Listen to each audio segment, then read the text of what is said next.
तो हम लोग भारत के विदेश संबंध पढ़ रहे थे, उसमें कई सारे टॉपिक हो गया था। कुछ इम्पोर्टेंट टॉपिक बचा हुआ है, उसको हम लोग आज क्लियर करने की कोशिश करेंगे। और आज इसमें हम लोग मेन टॉपिक जो है भारत के परमाणु जो नीति है वो क्या है, उसके बारे में हम लोग पूरे डिटेल में पढ़ने वाले हैं। ठीक है, तो आइए पर देखते हैं कि इसमें कहाँ दिया हुआ है आपके भारत के परमाणु नीति।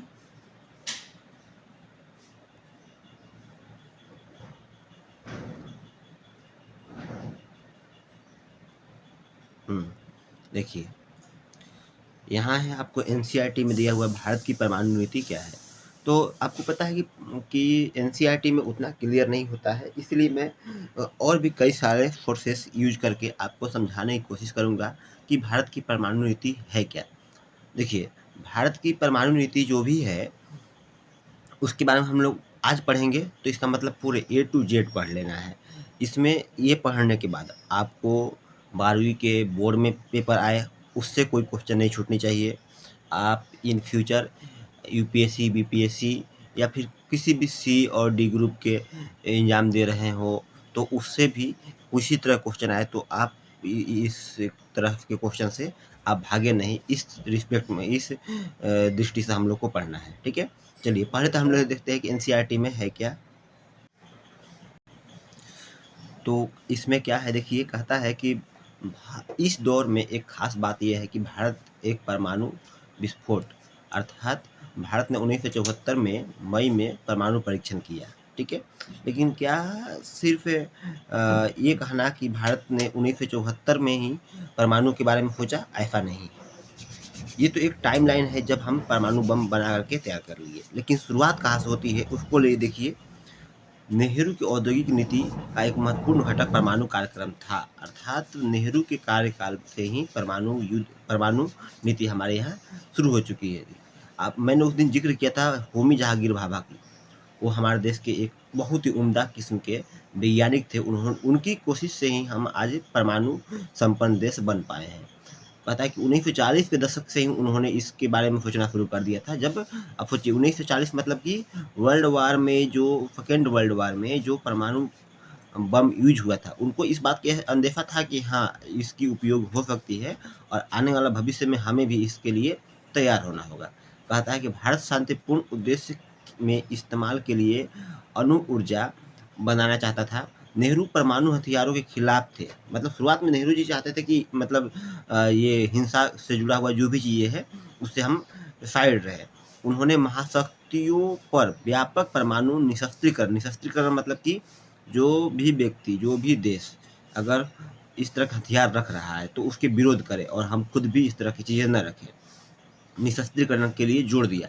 बहरहाल परमाणु आयुधों में बढ़ोतरी होती रही और साम्यवादी शासन वाली चीन ने 1964 में, अब देखिए जब 1964 में चीन परमाणु हथियार बना लिया, तो देखिए 64 की बात है। 1962 में क्या हुआ था, चीन से हम युद्ध हार चुके थे। जब आपके दुश्मन के पास अगर इस तरह के हथियार आ चुका है तो आपको भी निशस्त्रीकरण जैसे नीति से आपको काम नहीं चलेगा, आपको खुद भी अपने आप को तैयार होना होगा। लेकिन 64 आते आते नेहरू जी खुद निकल चुके थे, मतलब कि उनकी देहांत हो चुकी थी।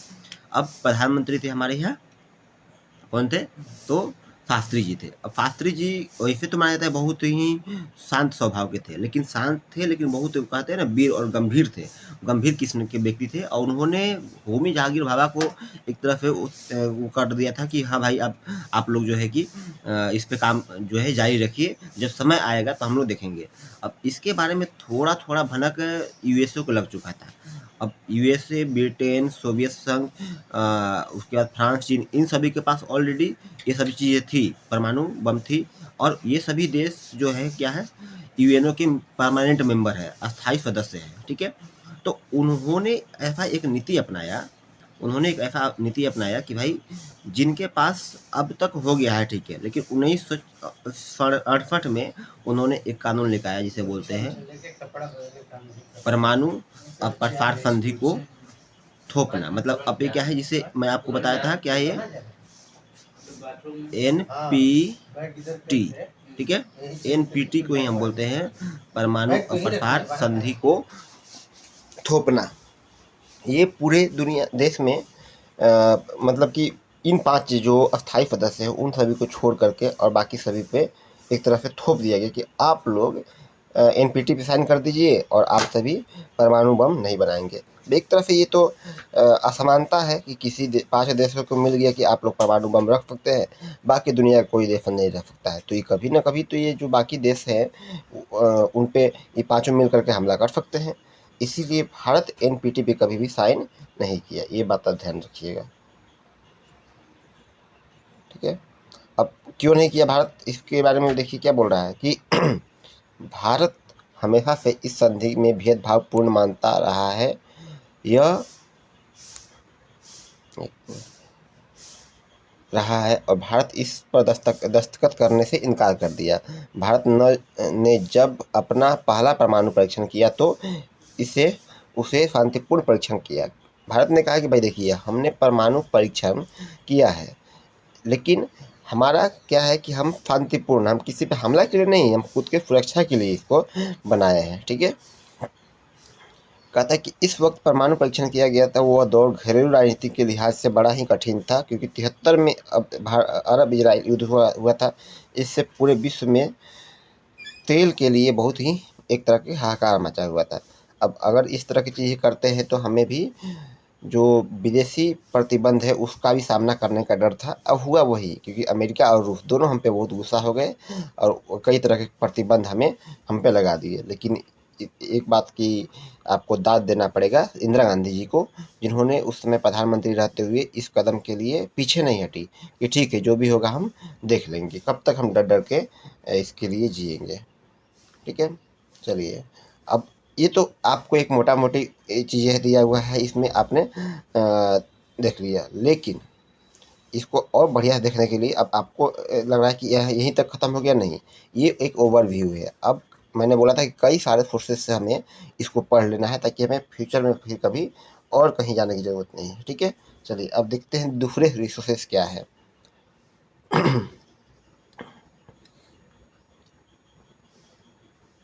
अब दूसरे रिसोर्सेज देखने से पहले आप एक क्वेश्चन देखिए, आपके समक्ष एक क्वेश्चन है। क्वेश्चन है कि भारत की, एक मिनट, भारत की परमाणु नीति की चर्चा कीजिए। यदि इस नीति में बदलाव किए जाते हैं तो आपके विचार में उसके क्या परिणाम होंगे। ये क्वेश्चन यूपीएससी के लिए है। लेकिन क्या आपको यूपीएससी के पेपर देना है? अभी नहीं, अभी आपको बोर्ड के पेपर देना है। लेकिन इसके लिए आप खुद को अभी से तैयार कर रखेंगे तो बेहतर होगा, ठीक है। चलिए अब इसका जवाब कैसा होगा, इसको सभी लोगों के लिए अपना अपना जवाब अलग होगा, लेकिन जो तथ्य है उसको हम लोग देखते हैं। इसके कई सारे पार्ट्स हैं।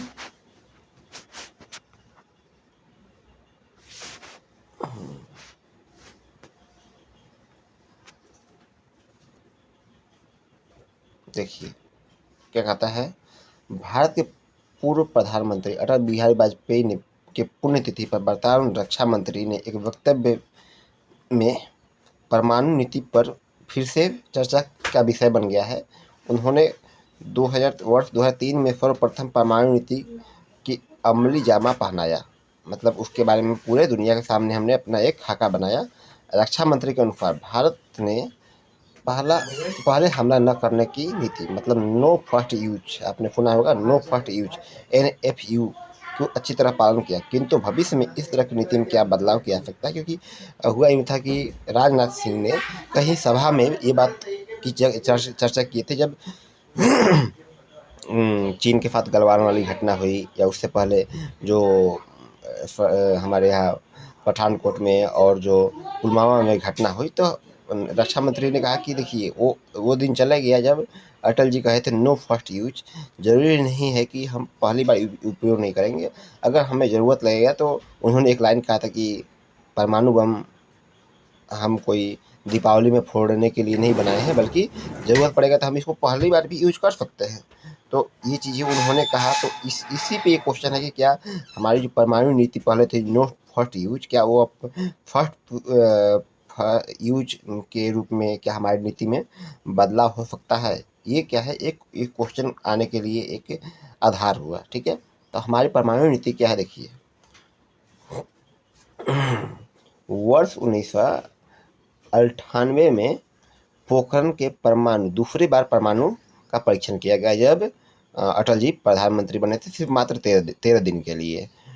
कहता है कि 1999 में परमाणु नीति का एक ड्राफ्ट तैयार किया गया और इसको 2003 में बनाकर तैयार कर लिया गया कि हम पहली बार यूज नहीं करेंगे, हम शांति के लिए इसको बनाए हैं, ठीक है। उसके बाद उन्होंने कहा कि किसी भी हालत में हम अपने पड़ोसियों पे तो इसको कभी यूज नहीं करेंगे।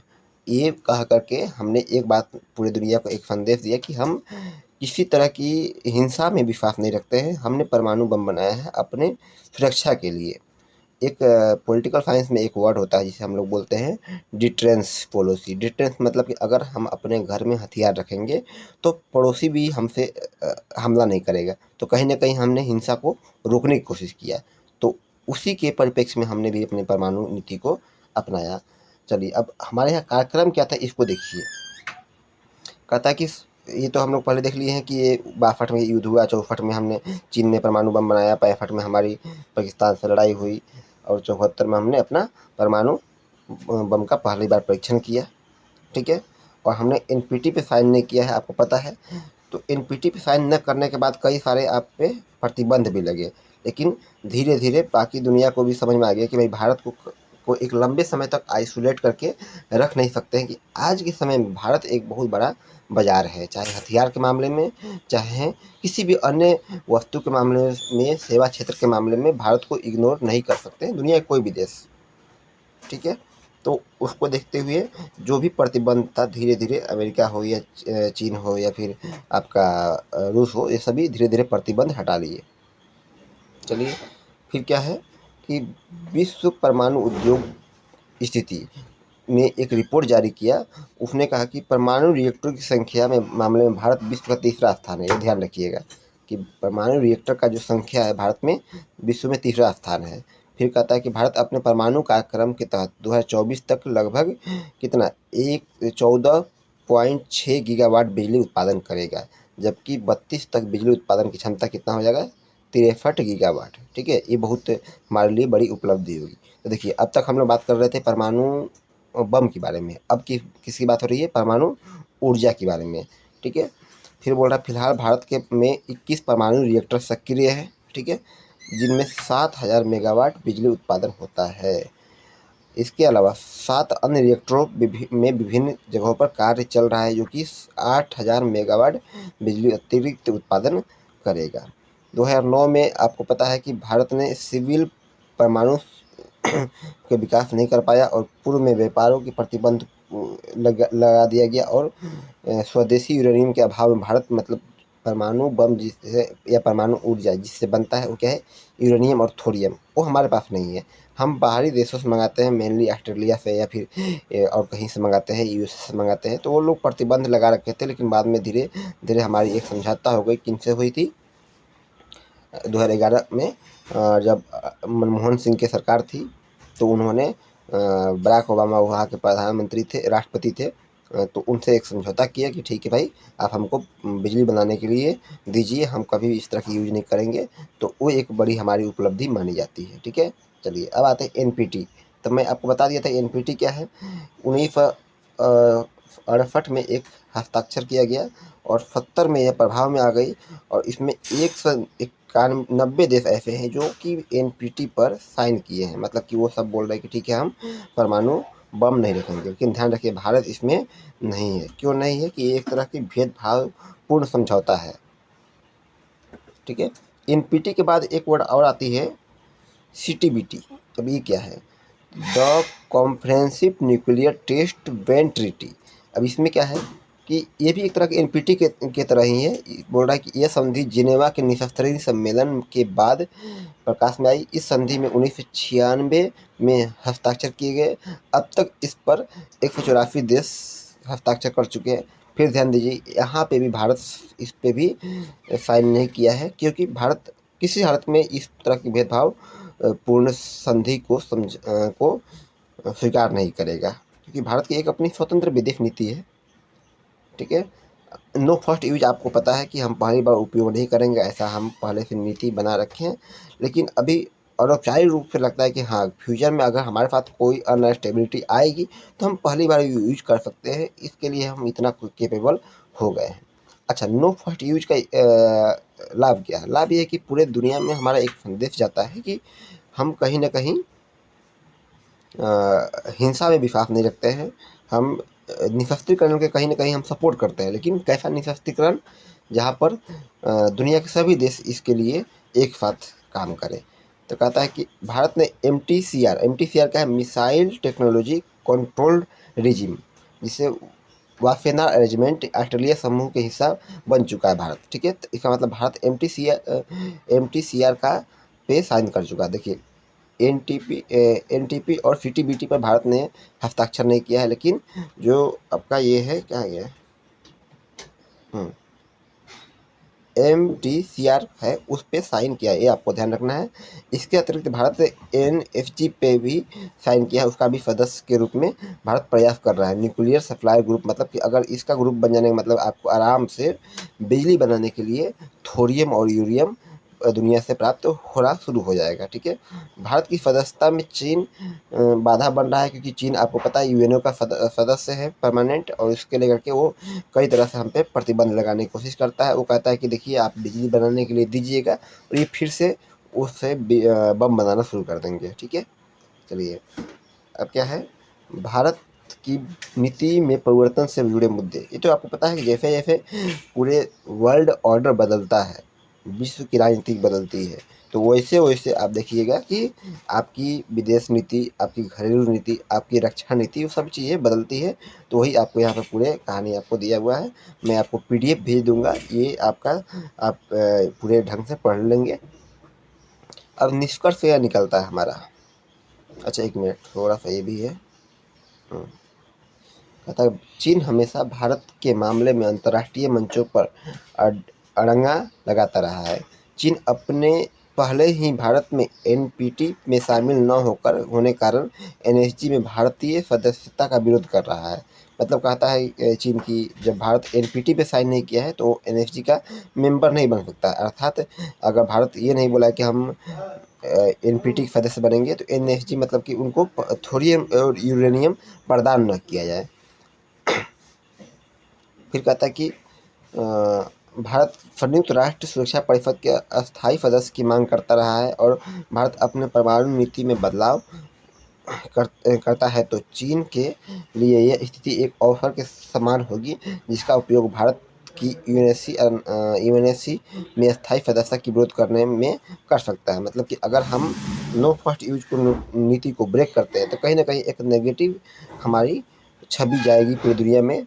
ये बात यहाँ पर कहा जा रहा है। ठीक है, फिर लास्ट में कहता है कि 1 वर्ष पूर्व भारत के बैलिस्टिक मिसाइल क्षमता वाली परमाणु पनडुब्बी आईएनएस अरिहंत ने अपना पहला अभियान पूरा किया। ठीक है, अब आपको ध्यान रखना है कि आईएनएस अरिहंत जो है वो परमाणु से संपन्न एक पनडुब्बी है। बोल रहा, इस अभियान में पूरे होने के साथ ही भारत उन देशों की कतार में शामिल हो गया है जहाँ पर परमाणु ट्रांसडेट मौजूद है। इस उपलक्ष्य में भारत के प्रधानमंत्री ने परमाणु प्रतिबद्धता को दोहराते हुए कहा कि नो फर्स्ट यूज की परमाणु नीति अखंड भाग है। मतलब कहीं ना कहीं भारत के, देखिए, वैसे रक्षा मंत्री का बड़ी सभा में ये बात बोल दे रहा है कि नहीं, हमने दिवाली के लिए परमाणु बम नहीं बनाए हैं, लेकिन फिर भी जो एक मैच्योर राजनेता और मैच्योर जो एक देश की एक गुण होती है कि इस तरह की चीज़ें आपको नहीं करनी चाहिए। और इस बात को कवर किए हमारे देश के प्रधानमंत्री मोदी जी। उन्होंने कहा नहीं नहीं, जो हमारा नो फर्स्ट नीति है उसको हम लोग उसको वो रखेंगे, बनाए रखेंगे। ठीक है, तो इस तरह आपने देखा कि हम लोगों ने इस चैप्टर को कंप्लीट किया। बाकी हम लोग बातें बाद में करेंगे। इस क्वेश्चन के आंसर को आप खुद के भाषा में लिख कर हमें दिखाएंगे। ठीक है, धन्यवाद बच्चों।